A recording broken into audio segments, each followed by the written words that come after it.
मेरे प्यारे बच्चों, सुप्रभातम। आज हम लोग पुनः नई पाठशाला में उपस्थित हैं। हम लोग प्रकाश पढ़ रहे थे। प्रकाश का मैंने स्वभाव देखा था। प्रकाश की हम लोगों ने प्रकृति देखी थी। प्रकाश का एक गुण होता है, परावर्तन। तो मेरे प्यारे बच्चों, अपने इस पहले चैप्टर में प्रकाश का जो परावर्तन का गुण है, परावर्तन के गुण की व्याख्या हम लोग कर रहे हैं। हम लोगों ने देखा था दर्पण दो प्रकार था, एक समतल दर्पण था, एक गोलीय दर्पण था। और समतल दर्पण को हम लोगों ने चित्त प्रतिबिंब कैसे समतल दर्पण में बनता था, इस बात को हमने देखा था। और गोलीय दर्पण में प्रतिबिंब कैसा बनता था। गोलीय दर्पण दो प्रकार का होता था, एक अवतल दर्पण होता था, एक कॉनकेव मिरर होता था, एक कॉन्वेक्स मिरर होता था। इस मिरर में मेरे प्यारे बच्चों प्रतिबिंब कैसे बनता था, इस बात को हम लोगों ने लास्ट वीडियो में देखा है। अभी हम लोग एक टॉपिक समझने वाले हैं। टॉपिक का नाम है मेरे प्यारे बच्चों संयुग्मी फोकस, और इसको बोलते हैं कॉन्जुगेट फोकी बोलते हैं। देखो, संयुग्मी का मतलब क्या होता है। युग्म का मतलब होता है जोड़ा, और संयुग्मी का मतलब होता है जब वो जोड़ा एक साथ कार्य करे। एक साथ कार्य करने का मतलब है वो जोड़ा एक दूसरे का पूरक बन जाए। जैसे आप ध्यान करिए, आप कॉन्जुगेट से एक शब्द पढ़ रहे थे, रेशनलाइजेशन फैक्टर में पढ़ रहे थे। आपने देखा था a प्लस बी का जो कॉन्जुगेट होता था, आपने मेरे प्यारे बच्चों पढ़ा था, जो कॉन्जुगेट होता था वो क्या होता था, a माइनस बी होता था। क्यों होता था, आपने देखा था जब a प्लस बी का गुणा हम a माइनस बी में करते थे तो रिजल्ट मेरे प्यारे बच्चों दे रहा था a square minus B square भी था। यहाँ पर अगर ध्यान करिए, यहाँ पर अगर b इरेशनल नंबर हो, तो a square minus B square बनने की कंडीशन में जब इसका गुणा हम इसके साथ मल्टीप्लाई करते थे तो जो रिजल्ट देता था मेरे प्यारे बच्चों a square minus B square देता था। उस कंडीशन में b का जो इनरेशनल पार्ट है वो रेशनल नंबर में कन्वर्ट हो जाता था। सेम वही काम हम करें, अगर हम a प्लस बी को गुणा a माइनस बी के साथ करें तब भी मेरे प्यारे बच्चों रिजल्ट वही देगा। इस कंडीशन में ध्यान करें, a plus B a minus B का कॉन्जुगेट है और a minus B a plus B का कॉन्जुगेट है। और अगर हम इमेज के क्षेत्र में इस बात को देखें, अगर हम दर्पण के स्वभाव को देखें तो मेरे प्यारे बच्चों जो अवतल दर्पण होता है उसका एक स्वभाव होता है। दर्पण एक स्वभाव, देखो फोकस का मतलब क्या होता है। फोकस का मतलब होता है कि देखो, फोकस पॉइंट ही फोकस नहीं है। फोकस का मतलब होता है कि किसी बिंदु से चलने वाली दो प्रकाशीय किरणें जहां इंटरसेक्ट करती हैं, इसका मतलब उस पॉइंट पे वो फोकस कर रही हैं। जैसे मैंने कहा आपके पास एक अवतल दर्पण है, ये मैंने आपका अवतल दर्पण बना दिया। मैंने अगर कॉन्वेक्स पार्ट की तरफ पेंट कर दिया तो कॉन्केव भाग दर्पण बनता है। वो क्या करता है, अवतल दर्पण कहलाता है। अवतल दर्पण मेरे प्यारे बच्चों जानते हैं F होता है, C होता है। ध्यान करिए, जैसे मान लीजिए यहाँ पर एक वस्तु रखी है, A पॉइंट A है, तो अगर A का इमेज दर्पण बनाएगा तो कैसे बनाएगा आप जानते हैं। लास्ट वीडियो में इस बात को आपने देखा है। आप जानते हैं A से चलने वाली प्रकाश की किरणें दर्पण से परावर्तन के पश्चात कहाँ से होकर जाती हैं, ये आप जानते हैं मेरे प्यारे बच्चों, PF से होकर के जाती हैं। और जो C के डायरेक्शन में रहेंगी, थोड़ा सा इस बात को मैं थोड़ा सा और बाहर ले रहा हूँ, क्योंकि दर्पण मैंने थोड़ा सा छोटा लिया है। ये मैं इमेज ऐसा ले लेता हूँ, A और B ले रहा हूँ। तो ध्यान करिए मेरे प्यारे बच्चों, जो C के डायरेक्शन में आप जाएंगी, आप जानते हैं जिस मार्ग से जा रही हैं उसी मार्ग से वापस आती हैं। क्यों वापस आती है, इस बात को आपने देखा था। तो ध्यान करिए, B का इमेज यहाँ पर, ये B पॉइंट का इमेज कहाँ बन रहा है, ये B डैश बन रहा है। B का इमेज कहाँ बन रहा है, B डैश पर बन रहा है। और B के नीचे अगर कोई प्रतिबिंब होगा जिसका इमेज कहाँ बनेगा, यहाँ पर बनेगा। तो मेरे प्यारे बच्चों इस बात को आप ध्यान में रखिएगा कि यहाँ पर B पर फोकस हो रहा है। B पर जहाँ प्रतिबिंब बनता है वहाँ फोकस हो रहा है। अब ये पॉइंट और ये पॉइंट अगर हम बात करें, अगर इस पॉइंट को लो, इस पॉइंट को, तो ये दोनों एक दूसरे के कॉन्जुगेट हैं। क्यों कॉन्जुगेट हैं, किस लिए कॉन्जुगेट है मेरे प्यारे बच्चों। अगर हमने A पर वस्तु को रखा है, A डैश B डैश प्रतिबिंब कहाँ बन रहा है, A डैश पर बन रहा है। अगर हम वस्तु को ध्यान करें, मैं छोटा प्रतिबिंब बना, अगर हमने वस्तु को कहाँ रख दिया, अगर मैंने वस्तु को यहाँ ए डैश पर रख दिया, वस्तु को मैंने ए डैश पर रख दिया, तो आप ध्यान से देखिएगा मुख्य अक्ष के समांतर जाने वाली प्रकाश की किरणें कहाँ से होकर जाएंगी, और एफ से होकर जाएंगी। ये बात आप जानते हैं, ये बात जानते हैं। जो सी के डायरेक्शन में मेरे प्यारे बच्चों किरणें जाएंगी, ध्यान करिए, जो सी के डायरेक्शन में जाएंगी ऐसे जाएंगी, जो सी के डायरेक्शन में जाएंगी वो ऐसे जाएंगी, ये ऐसे आएंगी। तो बंधुओं ये दोनों प्रकाश की किरणें यहाँ पर काटेंगी, ये जो सी के डायरेक्शन में रहेंगी। मैंने एक में ही बना लिया, और स्टेप वाइज स्टेप आप इसको देखते रहेंगे तो समझ में आएगा। मैं पूरी बात क्लियर करके समझा रहा हूँ। तो यहाँ पर मेरे प्यारे बच्चों, जो जैसे मान लीजिए पी क्यू था, ये वस्तु पी क्यू थी, तो यहाँ क्यू डैश का प्रतिबिंब कहाँ बना, ये क्यू डैश पर बना, ये क्यू का प्रतिबिंब कहाँ बना, क्यू डैश पर बना। ये ऐसे प्रतिबिंब का निर्माण करेगा ये पी डैश क्यू डैश। आप ध्यान से देखिए, जब वस्तु ए पर थी, ए बी थी, ए पर ए बी थी, तो प्रतिबिंब ए डैश बी डैश ए डैश पर बन रहा था। जब हमने वस्तु को, इसी वस्तु को लाके कहाँ रख दिया, पी क्यू पर रख दिया, यानी ए डैश पर वस्तु को रख दिया, तो प्रतिबिंब कहाँ बना मेरे प्यारे बच्चों, ये ए पर बना। तो इस नाते से ये कंडीशन कहलाती है संयुग्मी, यानी ए पर वस्तु थी तो ए डैश पर प्रतिबिंब बन रहा था। जब वस्तु ए डैश पर आ गई तो प्रतिबिंब कहाँ बना, ए पर बना। यानी इस अवस्था में, यानी ए डैश पर रखी वस्तु को फोकस ए डैश पर कर रहा था, ए पर रखी वस्तु का फोकस ए डैश पे हो रहा था, और ए डैश पर रखी वस्तु का फोकस कहाँ हुआ मेरे प्यारे बच्चों, ए पर हुआ। कहाँ हुआ, ए पर हुआ। इस नाते से ये जो दोनों पॉइंट होते हैं ये संयुग्मी कहलाते हैं। ये दोनों पॉइंट क्या कहलाते हैं मेरे प्यारे बच्चों, संयुग्मी कहलाते हैं, यानी कॉन्जुगेट्स कहलाते हैं। ये अवस्था संयुग्मी फोकस की कहलाती है। तो बहुत सिंपल सी बात है, आपने ध्यान करिए। जैसे अगर आपको एग्जैक्टली ना ध्यान हो, आपने कहा था, आप कहेंगे सर ये तो वस्तु के बीच में थी, कहीं भी बन सकता है, लेकिन ध्यान करें एग्जैक्टली इस बात को आप अगर समझेंगे तो आप देखें जरा, जब वस्तु अनंत पर रखी थी, अनंत पर रखी थी, प्रतिबिंब कहाँ बन रहा था, जब वस्तु अनंत पर थी, वस्तु अनंत पर थी, प्रतिबिंब कहाँ रहा था, यह पर बन रहा था। ये बात आपको ध्यान में होगी। और वस्तु जब यह पर रखी गई तो प्रतिबिंब कहाँ बना था, अनंत पर बना था। ये कंडीशन क्या कहलाई, संयुग्मी फोकस कहलाई। तो मेरे प्यारे बच्चों, खास करके दर्पण के फेस में, दर्पण के लिए जो अवतल दर्पण होता है, अवतल दर्पण के कुछ स्पॉट होते हैं, कुछ पॉइंट्स होते हैं जो संयुग्मी फोकस को फॉलो करते हैं। वो स्पॉट कौन से होते हैं, ध्यान करिए। अगर वस्तु को हम यहाँ रख देंगे, वस्तु को अगर एफ और पी के मध्य रखा, अगर आपने अवतल दर्पण के निमित्त प्रतिबिंब को बनाया होगा, अगर आपने अवतल दर्पण के लिए प्रतिबिंब को बनाया होगा, तो आपको ध्यान में होगी जब हम वस्तु को पी और एफ के मध्य रखते थे तो प्रतिबिंब कहाँ बनता था, दर्पण के पीछे बनता था। और आप जानते हैं दर्पण के पीछे हम वस्तु नहीं ले जा सकते, दर्पण के पीछे वस्तु ले जाएंगे तो प्रतिबिंब बन ही नहीं करेगा। यानी दर्पण पर प्रकाश का जो परावर्तन होता है होगा ही नहीं, क्योंकि पीछे हो जाएगा, अवशोषण कर लेगा, परावर्तन नहीं करेगा तो प्रतिबिंब नहीं बनेगा। इस अवस्था में यहाँ सर ये अवतल दर्पण जो होता है एफ और पी के मध्य रखी वस्तु के लिए संयुग्मी फोकस को फॉलो नहीं करता है। अगर वस्तु एफ पर हो या एफ के आगे कहीं पर भी हो तो ये संयुग्मी फोकस को फॉलो करता है। यानी जिस स्थान पर वस्तु रखी गई, एक स्थान पर प्रतिबिंब बना, अगर प्रतिबिंब के स्थान पर हम वस्तु को रखें तो जो पूर्व की जहां वस्तु थी उस वस्तु का प्रतिबिंब वस्तु के स्थान पर बनेगा। जहां पहले वस्तु थी, प्रतिबिंब के स्थान पर वस्तु रखी गई तो प्रतिबिंब कहाँ बनेगा, वस्तु के स्थान पर बनेगा।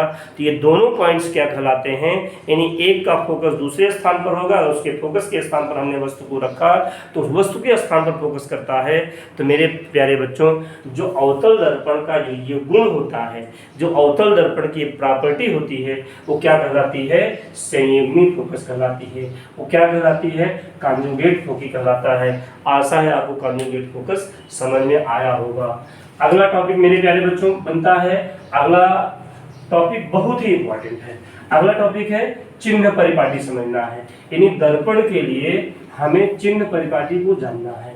क्यों चिन्ह परिपाटी को जानना है, आप देखते हैं जरा, हम देखते हैं गोलीय दर्पण परावर्तन के लिए गोलीय दर्पण पर, यानी हम ऐसे जो इसकी हेडिंग लिखेंगे गोलीय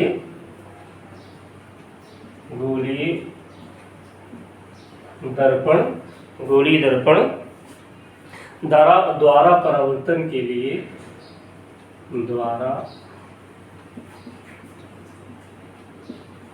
परावर्तन के लिए क्या जानना है मेरे प्यारे बच्चों, चिन्ह परिपाटी जानना है। थोड़ा चिन्ह परिपाटी बोले तो उधर नहीं आ रहा होगा, हमको क्या जानना है मेरे प्यारे बच्चों, ये जानना है चिन्ह परिपाटी जानना है, ये बात समझनी है। अब आप कहेंगे चिन्ह परिपाटी की आवश्यकता क्यों, आप कहेंगे आखिर चिन्ह परिपाटी का यूज कहाँ होता है, तो मेरे प्यारे बच्चों इसका बहुत ही इम्पोर्टेंट है। बिना चिन्ह परिपाटी को जाने हुए गोलीय दर्पण के द्वारा जो क्वेश्चंस बनते हैं, आप क्वेश्चन को एग्जैक्टली जान नहीं पाएंगे। आप ध्यान करिए, क्वेश्चन जो देता है आपसे पूछता है प्रतिबिंब कहाँ बन रहा है, बड़ा बन रहा है कि छोटा बन रहा है, कि दर्पण के पीछे बन रहा है कि सामने बन रहा है। ये बात अगर आपको जानना होगा तो आपको वस्तु देगा, वस्तु के सामने प्रतिबिंब देगा, प्रतिबिंब के सामने वस्तु दे देगा। तो आप तो दर्पण पे तो देख नहीं रहे, दर्पण में तो आप देख नहीं रहे हैं कि आप जल्दी से बता दें भैया प्रतिबिंब उल्टा बना, ऐसे तो आप बता नहीं सकते। आप जानेंगे कैसे, आप जानने का तरीका होगा ये चिन्ह परिपाटी बताएगी। यानी ये चिन्ह परिपाटी जो मेरे प्यारे बच्चों होती है वो आपको कागज पर प्रतिबिंब का दर्शन कराती है। ये कागज पर बताती है चिन्ह परिपाटी मेरे प्यारे बच्चों प्रतिबिंब बना कहाँ है, प्रतिबिंब बनेगा कहाँ, प्रतिबिंब आभासी है कि वास्तविक है, ये कागज पर आपको चिन्ह परिपाटी दिखाएगा।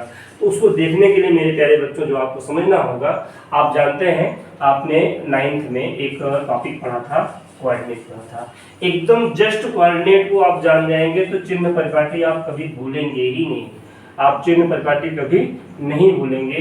आप जानते हैं एक्स एक्सिस का पॉजिटिव डायरेक्शन है और कोऑर्डिनेट में एक्स एक्सिस का नेगेटिव डायरेक्शन होता है।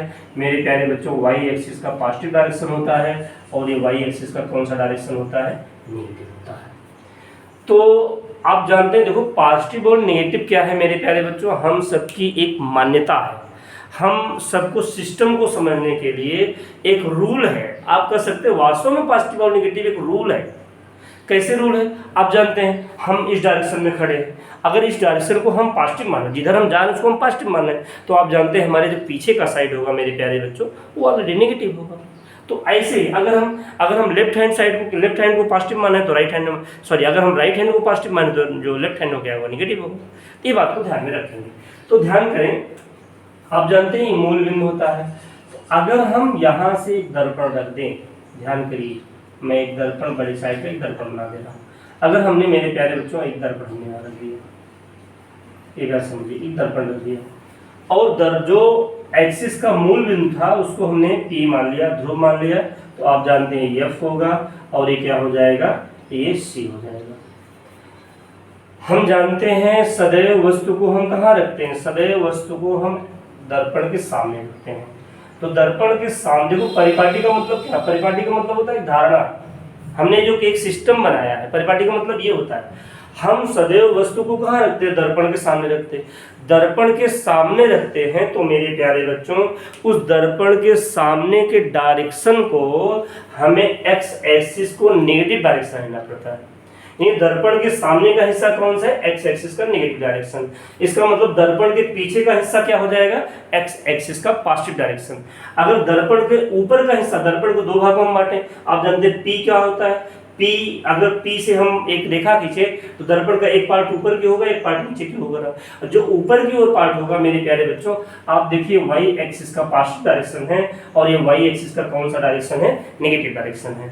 जैसे सपोज करिए हमने यहाँ पर वस्तु को रखा, मैं यहाँ इमेज नहीं बना रहा हूँ, मैं यहाँ केवल समझा रहा हूँ। जैसे हमने वस्तु को मेरे प्यारे बच्चों ए बी हमने यहाँ पर रखा, तो सदैव एक बात याद रखिएगा, दर्पण से वस्तु की दूरी का मतलब होता है दर्पण के ध्रुव से वस्तु की दूरी। दर्पण से ध्रुव की वस्तु की दूरी क्या कहलाएगी मेरे प्यारे बच्चों, ये दूरी कहलाएगी। ये दूरी क्या मानते हैं, सदैव u मानते हैं। क्या लेते हैं, इसको u मानते हैं, इनिशियल कंडीशन मानते हैं। और अगर प्रतिबिंब मान लो यहाँ पर बन रहा है तो P से ध्यान करिए, P से जो प्रतिबिंब की दूरी होती है, अगर AB है, अगर मेरे प्यारे बच्चों इसको हमने A डैश मान लिया, इसको B डैश मान लिया, तो जो ध्रुव से A डैश B डैश की दूरी, A डैश B डैश की दूरी का मतलब होता है प्रतिबिंब की दूरी। जो प्रतिबिंब की दूरी होती है मेरे प्यारे बच्चों वो V ली जाती है।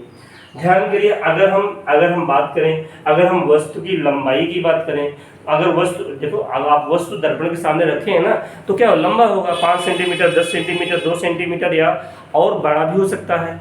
अगर इसकी लंबाई को मेरे प्यारे बच्चों हम क्या माने, ओ माने, क्या माने, इसको हम ओ मानते हैं। O for object, O for क्या होता है, ऑब्जेक्ट होता है। और प्रतिबिंब की भी कुछ अपनी लंबाई होगी। मान लो प्रतिबिंब की लंबाई क्या है, इमेज बोलते हैं, इमेज को इसको आई माने। तो इस कंडीशन में ध्यान रखिएगा, सदैव हमने अभी बताया आपको दर्पण के सामने वस्तु रखते हैं। अगर दर्पण के सामने वस्तु रखते हैं, इसका मतलब दर्पण से जो वस्तु का डायरेक्शन होता है, एक्स एक्सिस का नेगेटिव डायरेक्शन होता है। एक्स एक्सिस का नेगेटिव डायरेक्शन का मतलब होता है यू सदैव मेरे प्यारे बच्चों क्या लिया जाता है, नेगेटिव लिया जाता है, माइनस लिया जाता है। क्यों लिया जाता है, एकदम से बात को अपने एकदम से इस कॉन्सेप्ट को आप बनाए रखिएगा, क्योंकि वस्तु को सदैव दर्पण के सामने रखी जाती है। और दर्पण के सामने वाला हिस्सा क्या होता है, एक्स एक्सिस का नेगेटिव डायरेक्शन होता है, यानी ये क्या होता है, लेफ्ट साइड में होता है। क्या होता है, एक्स एक्सिस का नेगेटिव डायरेक्शन होता है। आप याद रखिएगा, अगर प्रतिबिंब दर्पण के सामने है, अगर प्रतिबिंब दर्पण के सामने है तो प्रतिबिंब कैसा होगा मेरे प्यारे बच्चों, वो नेगेटिव होगा। अगर प्रतिबिंब दर्पण के पीछे बन रहा है, दर्पण के पीछे आप जानते हैं मूल बिंदु से दर्पण के पीछे एक्स एक्सिस का पॉजिटिव डायरेक्शन है। अगर प्रतिबिंब दर्पण के पीछे बन रहा है, आप ध्यान करिए, जब एफ और पी के मध्य वस्तु रखे थे या अवतल दर्पण में आपने देखा था सदैव प्रतिबिंब दर्पण के पीछे ही बनता था।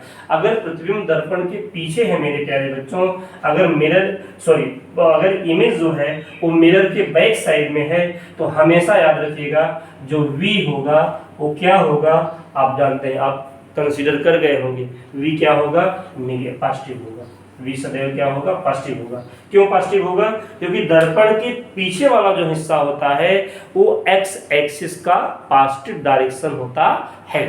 ये बात याद रखेंगे। अब आगे देखिए मेरे प्यारे बच्चों, अगर वस्तु को हम देखें, देखिए वस्तु की लंबाई है, वस्तु की लंबाई क्या है, इसमें यहाँ पॉजिटिव है। क्यों पॉजिटिव है, क्योंकि वाई एक्सिस का पॉजिटिव डायरेक्शन है। अगर यहाँ पर प्रतिबिंब उल्टा बन रहा है, प्रतिबिंब उल्टा बन रहा है, तो आप देखिए वाई एक्सिस के नेगेटिव डायरेक्शन बन रहा है। नहीं, प्रतिबिंब उल्टा है तो वाई एक्सिस के नेगेटिव डायरेक्शन में है। इस समय जो आई होगा मेरे प्यारे बच्चों, वो क्या होगा, नेगेटिव होगा। और वो क्या होगा, वो पॉजिटिव होगा। वो सदैव पॉजिटिव रहते हैं। क्यों, क्योंकि दर्पण, जब हम दर्पण के सामने वस्तु को रखते हैं तो सीधा रखते हैं। अगर हमने उल्टा भी रख दिया है तो ध्यान करिए, उसमें दर्पण का पूरा सिस्टम चेंज हो जाएगा। उल्टा होने पर भी वस्तु की लंबाई को हम पॉजिटिव ही मानेंगे, तब पूरा सिस्टम चेंज हो जाएगा।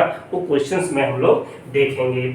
तो ध्यान करिए मेरे प्यारे बच्चों, यहाँ पर आई क्या है, नेगेटिव है। क्यों नेगेटिव है, क्योंकि वाई एक्सिस के नेगेटिव डायरेक्शन में है। यहाँ पर जब प्रतिबिंब सीधा बनता है, जब प्रतिबिंब कैसा बनता है, सीधा बनता है, जब प्रतिबिंब कैसा बनता है, सीधा बनता है, तो उस समय आई क्या होगा मेरे प्यारे बच्चों, उस समय आई पॉजिटिव होगा। क्यों पॉजिटिव होगा, उस समय वाई एक्सिस के पॉजिटिव डायरेक्शन में बन रहा है।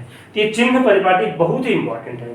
जब आप क्वेश्चन सॉल्व करेंगे मेरे प्यारे बच्चों, v पॉजिटिव आ गया, v नेगेटिव आ गया, अगर v पॉजिटिव आ गया तो आपको क्या ध्यान में रखना, v पॉजिटिव आ गया तो आपको ध्यान में रखना होगा जो v है वो दर्पण के पीछे बना है। अगर मेरे प्यारे बच्चों आई अगर नेगेटिव आ गया तो आप क्या जान जाएंगे, अगर उत्पल दर्पण आई नेगेटिव आ गया इसका मतलब आई क्या है, रियल है। अगर आई पॉजिटिव आ गया तो आप क्या जानेंगे, जो प्रतिबिंब क्या है वो इमेजिनरी है, वो काल्पनिक है। ये बात आप ध्यान में रखेंगे तो गोली दर्पण के द्वारा प्रतिबिंब की परिपाटी आप एकदम से कॉन्सेप्ट मेरे प्यारे बच्चों लगाएंगे, इसको भूलेंगे नहीं कभी। क्वेश्चन सॉल्व करेंगे में ये क्वेश्चन में आपको बहुत ज़्यादा हेल्प करने वाला है। तब तक के अगले वीडियो में मिलते हैं मेरे प्यारे बच्चों, धन्यवाद।